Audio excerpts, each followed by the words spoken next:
Assalamualaikum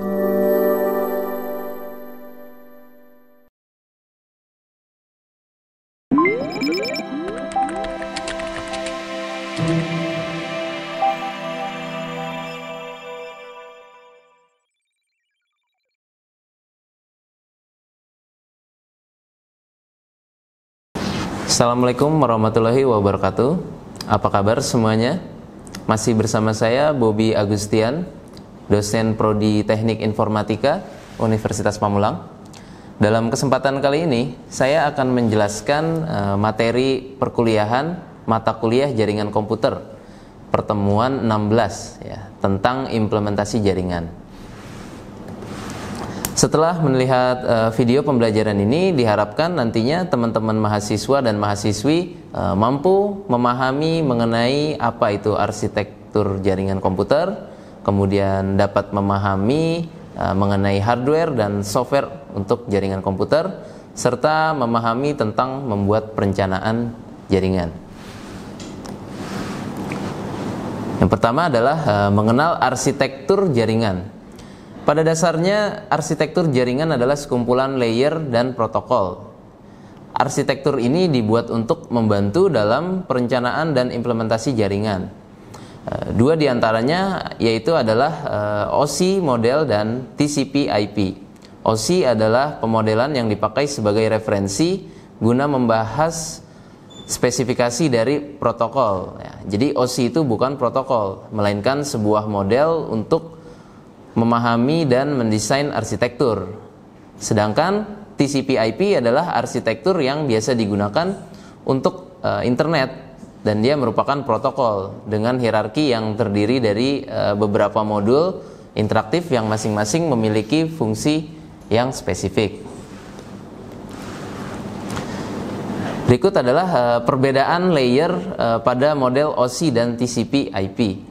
Ya, kalau di OSI di situ ada 7 layer, dan sedangkan di TCP/IP di situ ada 5 layer. Berikutnya adalah mengenal hardware dan software jaringan komputer. Ya, yang pertama di sini adalah ada namanya Ethernet. Ethernet dikembangkan pada pertengahan tahun 1970 oleh para peneliti dari Xerox Palo Alto Research Center atau PARC. Nama umum dari teknologi di balik Ethernet adalah Carrier Sense, ya, jadi Multiple Access with Collision Detect atau CSMA-CD. Multiple access berarti beberapa perangkat di jaringan bisa mengirim dan menerima frame melalui satu jaringan bersama. Berikutnya ada Wi-Fi ya, atau wireless LAN.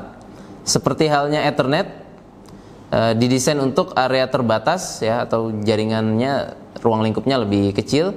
Komponen dasar dari arsitektur wireless adalah station seperti laptop ya, dan access point atau AP. AP sendiri bukan merupakan suatu keharusan. Beberapa wireless station bisa berkomunikasi langsung tanpa AP. Ini disebut sebagai ad hoc network ya.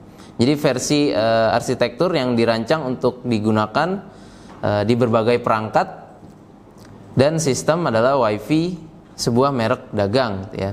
Jadi Wi-Fi memungkinkan pengguna dengan laptop yang mempunyai wireless untuk tersambung ke AP yang dikelola oleh penyedia layanan ya, biasanya untuk mengakses internet. Kemudian berikutnya adalah Bluetooth ya. Sebagaimana yang kita ketahui, Bluetooth mungkin sudah sering orang memakai gitu ya.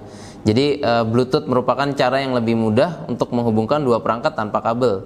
Ya, penggunaan tidak membutuhkan jarak dan bandwidth yang besar. Karena itu Bluetooth biasa menggunakan transmisi data yang rendah.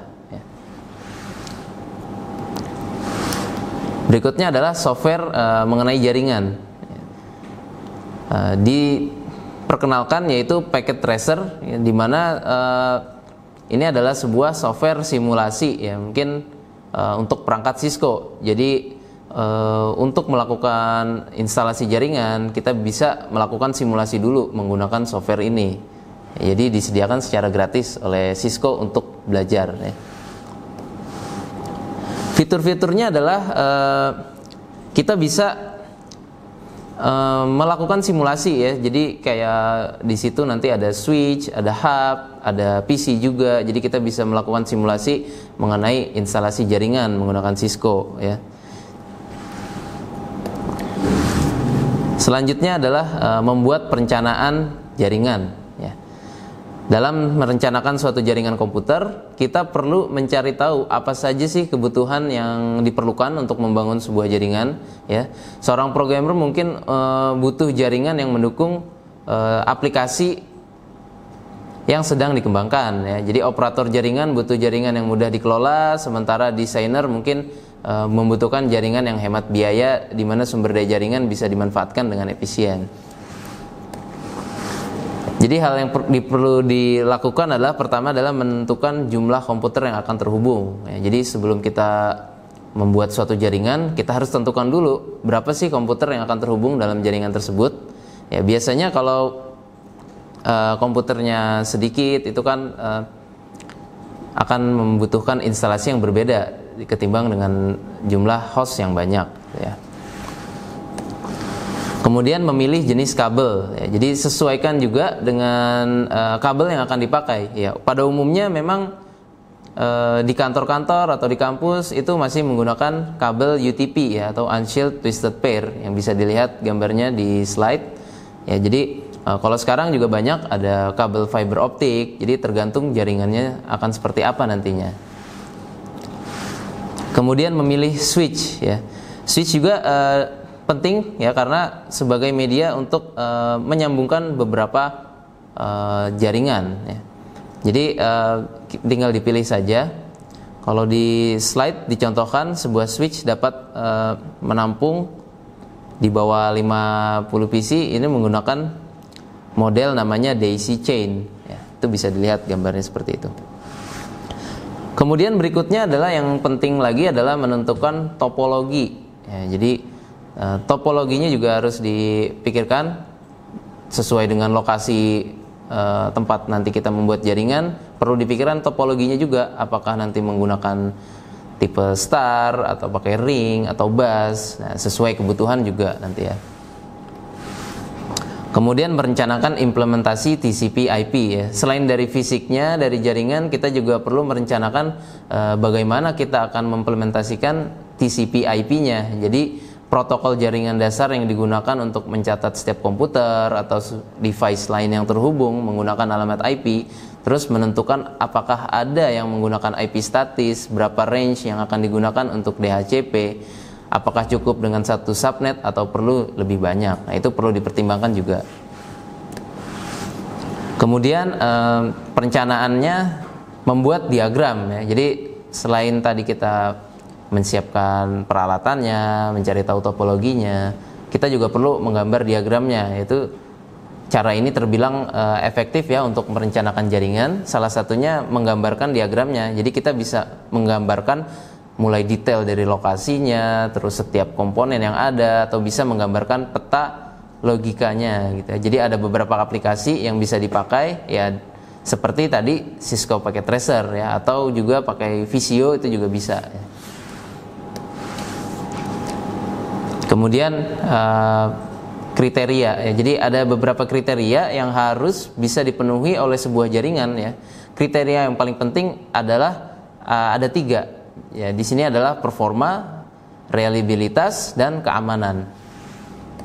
Yang pertama faktor performa ya. Jadi banyak cara untuk mengukur performa ya. Di antaranya adalah transit time dan juga response time ya. Jadi yang dimaksud transit time itu adalah waktu yang dibutuhkan untuk mengirim pesan dari satu perangkat ke perangkat lain ya. Sedangkan response time yaitu selisih waktu antara inquiry dan respon. Kemudian perform suatu jaringan dapat terpengaruh oleh beberapa faktor ya. Di antaranya adalah dari jumlah usernya atau jumlah penggunanya, terus tipe media transmisi datanya, kemampuan dari hardware yang terhubung, serta dari segi efisiensi software juga berpengaruh. Kemudian reliabilitas ya, bisa diukur dari frekuensi kegagalan pengiriman ya, atau failure, lamanya pemulihan setelah failure, dan ketahanan jaringan terhadap gangguan ya. Kemudian reliabilitas bisa diukur dari frekuensi kegagalan pengiriman ya, atau failure, lamanya pemulihan setelah failure, dan ketahanan jaringan terhadap gangguan ya. Kemudian reliabilitas bisa diukur dari frekuensi kegagalan pengiriman ya, atau failure, lamanya pemulihan setelah failure, dan Kemudian berikutnya adalah keamanan. Keamanan jaringan diantaranya melindungi data dari akses tanpa hak gitu ya. Jadi ada yang membobol itu harus lebih secure. Kemudian melindungi data dari kerusakan serta implementasi kebijakan dan prosedur untuk pemulihan dari pembobolan dan kehilangan data itu tadi. Kemudian berikutnya adalah perencanaannya, yaitu dengan membuat simulasi ya. Jadi setelah persiapan yang tadi sudah dilakukan, nah itu kita bisa melakukan simulasi ya. Jadi dengan menggunakan aplikasi Cisco Packet Tracer itu kita bisa melakukan simulasi. Jadi dari topologi, dari jumlah PC yang sudah kita tentukan, kita lakukan dulu simulasi menggunakan Packet Tracer. Ya, demikian materi yang saya bisa jelaskan untuk pertemuan 16. Kurang lebihnya saya ucapkan mohon maaf. Saya tutup, saya akhiri. Wassalamualaikum warahmatullahi wabarakatuh. Sampai jumpa di pertemuan berikutnya.